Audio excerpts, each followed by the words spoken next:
Opa, beleza? E aí, molecada, tranquilo? Espero que todos estejam bem aí. Rapidamente aí, ó, fazer um resumo aí do que foi apresentado para vocês no Centro de Mídias de São Paulo, lá, né? A aula que foi demonstrada lá, ela fala sobre a questão aí das fronteiras do território brasileiro. A ideia é que vocês compreendam aí, basicamente, como que o Brasil ele foi se constituindo aí como território, como país, né? Então, eu vou tentar aqui ser bem breve mesmo, uma forma bem resumida aí para vocês aí. Então, as fronteiras do território brasileiro aí. Primeiro a gente tem que entender que são conceitos, né? Os conceitos são onde na geografia, por exemplo, vai se distinguir entre limite, divisa e fronteira, onde o limite aí, ele vai ser usado para separar municípios, por exemplo, no nosso caso aqui, Osasco, Carapicuíba, Osasco, São Paulo, ou seja, você tem um limite ali do município.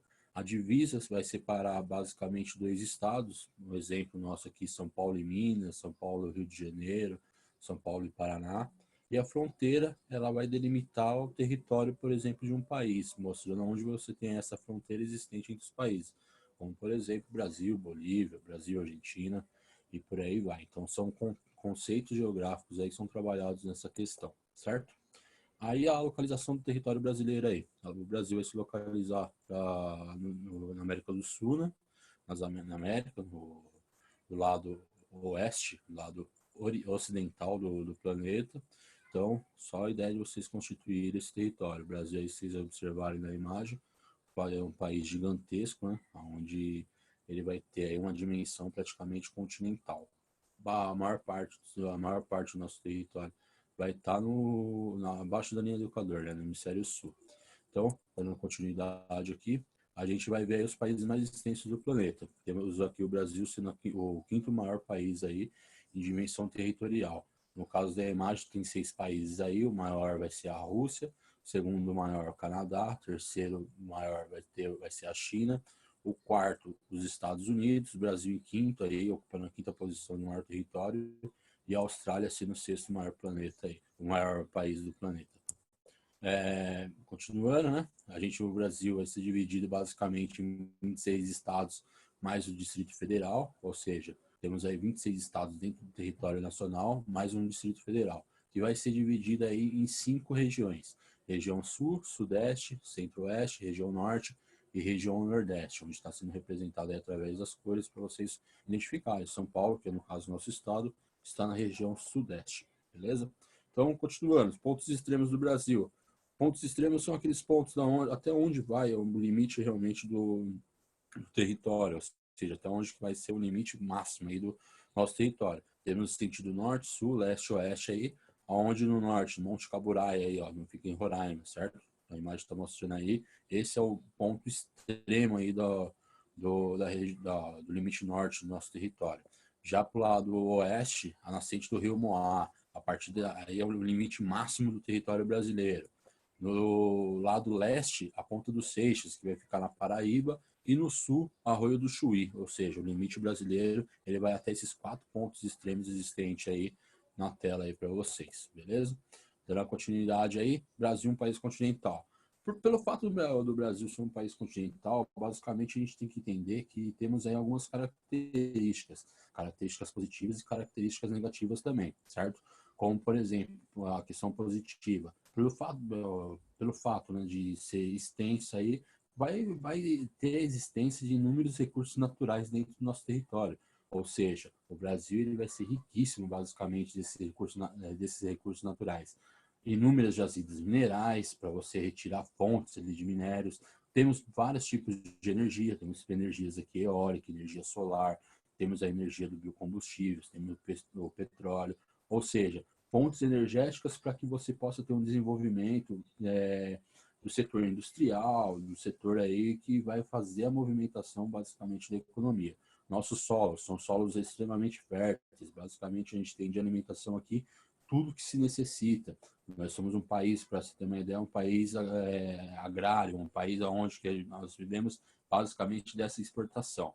Temos um potencial hidráulico gigantesco. A questão da água no Brasil ela é muito importante, né? Porque principalmente aqui na região sudeste, onde temos a maior concentração de pessoas, nós temos esse recurso, esse potencial hidráulico, ou seja, a falta de água ela acaba não existindo.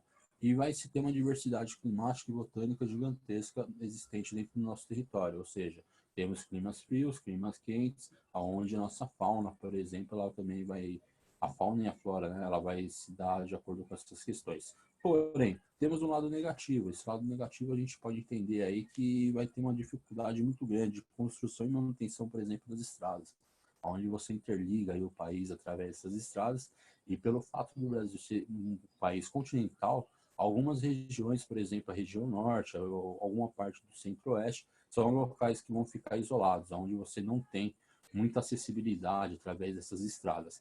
A distribuição energética, a questão da energia, ela vai ficar principalmente concentrada nos grandes centros. Esses grandes centros vão estar localizados principalmente na área litorânea. Aqui na região sudeste, por exemplo, na região de São Paulo e Rio de Janeiro, na região sul e uma parte do nordeste, ou seja, você vai ter uma distribuição basicamente concentrada nesses locais. A circulação de mercadorias, muito difícil você fazer com que as mercadorias elas cheguem em todos os locais. Estamos vivendo, por exemplo, uma época de pandemia. Vocês podem perceber que a região norte, principalmente ali na região do Amazonas, são regiões já mais afastadas. As pessoas elas não contam, por exemplo, com grande acesso ali a medicamentos, a setores hospitalares e por aí vai. E o abastecimento dos núcleos urbanos. Você tem uma concentração muito grande dentro desse núcleo urbano, onde você vai dificultar basicamente o abastecimento propriamente dentro dele. Beleza?